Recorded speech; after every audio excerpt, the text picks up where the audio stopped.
All right, let's dive into another zero DTE strategy that you should be using and have a part of your tool belt in general. We talked about last time, we talked about strangles, we talked about iron condors, which are just cap strangles.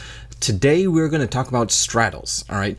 And then obviously cap straddles, which are iron flies, which is, just buying back the other ends or, selling the other ends and to cap it in that regard. So what we have right here now is just a mock trade of how you should view it. Let's just put this in your mind that at 9:29 a.m. you're viewing SPX, you're viewing ES futures, you're getting ready to trade the open, and this is what you see. All right, so don't mind numbers, don't mind anything. This is exactly how you should execute it based off of literally what you're seeing in front of you. So I highlighted the most important sides of things. All right, so an at the money call, at the money put, depending on what it is. So I did both. So a 4200, 4205, and then you're looking at the implied move. All right, and then you're looking at volatility in itself. All right, so 7%. Pretty dang compressed. All right, so then you also have the implied move, which is $20, 20 plus up, 20 plus down. All right, so you're looking at 4220, and then you're looking at 4180 for the range that should be expected to trade on Monday. Now, obviously, it can go beyond those, and you need to understand that, and that is where risk management sides comes into this. But there's ways around that so that you're not playing directly, and you're definitely not holding till expiration because of the nature of a straddle in general.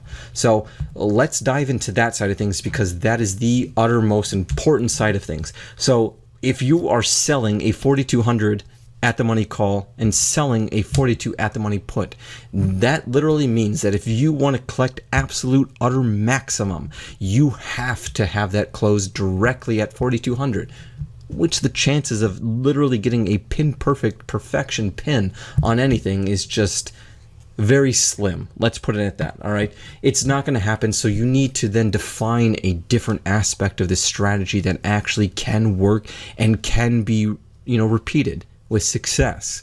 So what we're going to do is we're going to set up this. We're going to show you what you should look like in terms of a credit, what it should look like in terms of what you should expect to do with profit taking, and then risk tolerance as well, and why you should be viewing this in terms of that risk tolerance, because it's literally risk tolerance can describe any strategy whatsoever. Your strategy could be as simple as I'm going to buy off of an 8 EMA. It could be as simple as buying off of a Fibonacci or whatever. The only thing that makes you profitable is making sure that your winners are bigger than your loser by definition of when do you know when to cut the cord and just say this trade didn't work, I'm going to enter a better one with a better risk reward. So right here on your screen, what you're going to be viewing is if you took this naked and you just said, I'm going to be selling a 4200 call, I'm going to be selling a 4200 put, you're going to be walking away with a $2,300 credit, which is $2,300 per contract. So a lot. And you're thinking, oh, wow, that's a lot. And, I'm going to actually get the full amount of that. You're probably not. So how can you create a realistic expectations based off of the decay of the natural progression of the day? Theta gets involved, gamma, just different levels of Greeks that you can incorporate these things, but we don't need to get that far. Okay, we can understand why it's happening, we can understand that it happens a lot, and then you can just play to it. So if I'm taking this just flat out naked straddle right now, okay, I am taking a 4200 call, 4200 put, and I am selling that. I am looking for a 20% profit target as my first gotcha, like profit target, meaning like I'm going to get out of that play. All right, for anybody who doesn't know what profit target means, it's not, let's check it out. Like you just set it, walk away from the computer and do that. So 20%, so 2.3 times 3, 4.6 off of 23, you're looking at about, let's just make it super easy if you can't follow along with the math, you're looking at 18. So you walk into this morning, it's 9:30 in the morning, you set that stop as, all right, I press it, I want this done. 2 seconds later, I want it out at 18, you press that button, and if it hits, you made your money, right? Perfect. So then the next stop that you need to have is 30%. So 2.3 times 3, and move it down from there, 16, all right? And then your absolute utter maximum, in my point of view, this is just my point of view on the terms of consistency on being hit, that you should never try to get more than 40% just because of the nature of a straddle itself, and the being able to pin a direct location and getting maximum value beyond 40% is just, even getting 40% is very, very difficult. So 40% needs to be your out in my eyes, and like, no matter what happens. And there's a reason why 40% is that way, and we'll dive into the risk management side of that right now. So if it's $23 on that credit, all right, you need a system in place so that you don't blow up your account when one trade goes wrong, right? So what would you collect off of 20%? So a 23, and then you're collecting 18. Let's just say you're collecting 500 off of that, and that's one day. So you should be expecting to run that same trade on a Wednesday, on a Friday, and then next week, Monday, Wednesday, Friday. So 500 needs to be your 2 times credit, all right?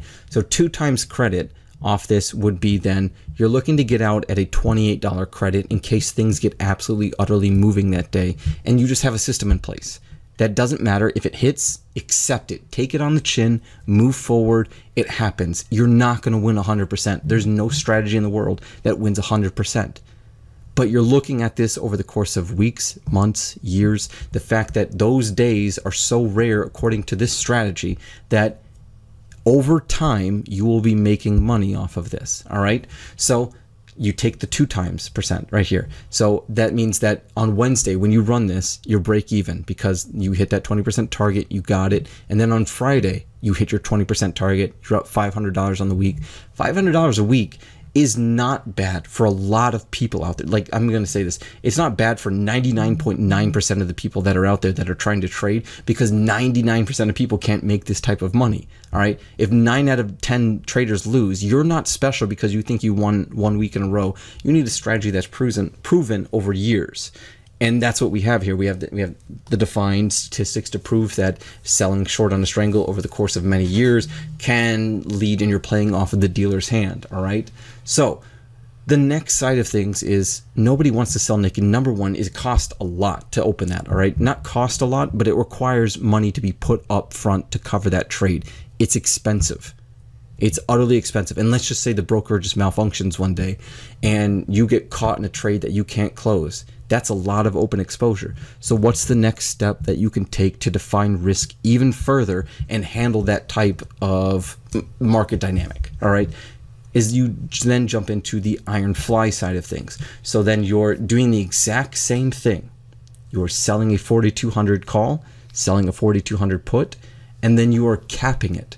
And here's where the capping it side of things, there's a lot of people out there that think that the holy grail is defining it by a singular number, no matter what market dynamics are, no matter what vol is, no matter what implied vol is, no matter what the implied move is for the day. Let's just, no matter what, cap it by 50 because that's what you want to trade. But you have to think of why they want to do that. It doesn't matter that that's what works for them. You need to think of why it works for them. They want that speed. The speed of which the decay happens is what they're comfortable with. And you, taking this trade, can define it however you want. So if you want the decay to happen over the course of a 50 strike, over a 70 strike, over a course of whatever strike you want. So the thing that I can say is something that can be repeatable based off of the implied move itself is, let's just target an implied move wide cap to this. So if I'm taking the 4,200s call put, and then I'm capping it to the implied move, which is going to be slightly out of it because I want my break evens to be as close to that implied move as possible. And you can extend that even further based off of your risk tolerance, because the further you cap it, the more you're going to risk. All right. So if you cap it by 50, you're definitely going to be risking more than if you capped it by 25 here. Here is a 25 cap that you're seeing on your screen. So right now, when it hits that, so you're looking at a 1650 is going to be the credit. Okay. So that's what you put on if you base it off of the implied move and you cap it to that. So then you take 20% of that. So 1.6 times 2. Let's just make it really simple in case you can't do the math. 3. All right. So you're looking to get out at about a 13 as your first target. And then another 1.6 on top of that.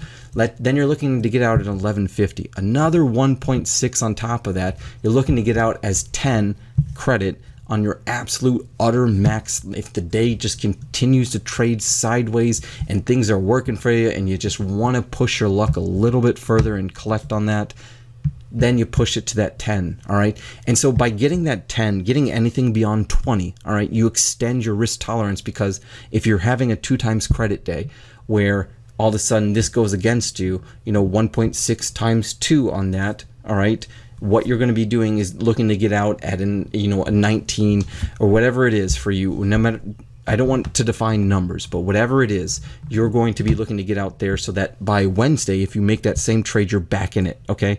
So if you extend it to a 30%, you're going to be covered by that day and the next day, and then you're looking to cover it by the 40%. You're going to be good for the week. Even if you fuck up on a Wednesday and Friday, you're good, because that one day worked really well for you, and that's how you can extend these trades to be that.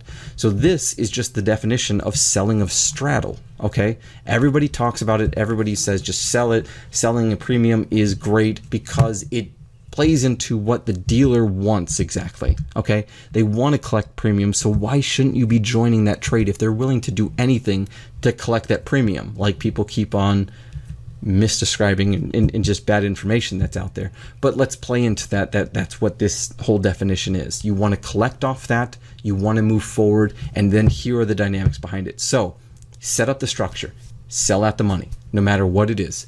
Day opens up 9:30, click, click, click, at the money, call put, then cap it to the implied move. It's at 20, cap it just a tiny bit further beyond that, all right, by buying those strikes, all right? And let's just say, no, you know what, let's just say, you have a reverse bias to this, and that, you think that this implied move is shenanigans and it should exceed. You just turn around and flip that trade around. You buy to open that straddle. Now, typically, over history, it says that that trade loses, but the days that it does win, it wins pretty dang big, all right? But you don't want to fall into the trap of that, because that's exactly the scratch-off mentality. That's exactly slot machine mentality of you walk in there and you're expecting, I know I'm going to lose 70% of the time, but if I win early on those that 30%, it'll pay and it'll make my time up between that 70% losing streak that I would have if I took the opposite side of things, okay? So really simple to follow. Cap it to the implied move, sell at the monies, and then just the risk tolerance is a 20%, you got to be out. 30% if you're getting greedy. 40% is your utterly maximum greedy trade that you need to have, because I think anything beyond that is just too much risk because of the nature of the straddle, because it has to be pinpointed in order to collect max, okay? So that's really simple. Move forward. The next thing that we're going to be talking about in the next video is going to be the line in the sand trades. It's going to be the strategy that's applicable to people that have to go into work and can't check their computer, and the only thing that they can do is say, I think the day is going to be green, I think the day is going to be red, and those are the types of trades you need to have. And defining what you want and the bias that you have in the market can be the biggest advantage that you have. It can also work against you if you're just always constantly wrong, but it can also work great if you just need the simple tweak in your strategy just to make something. All right, that's the biggest thing, is just to make something to work in the background while you take on these riskier positions. And I think that these are what the zero DTAs can provide for you. All right, so check it out. We'll get that video loaded up in just a minute, and we'll go from there.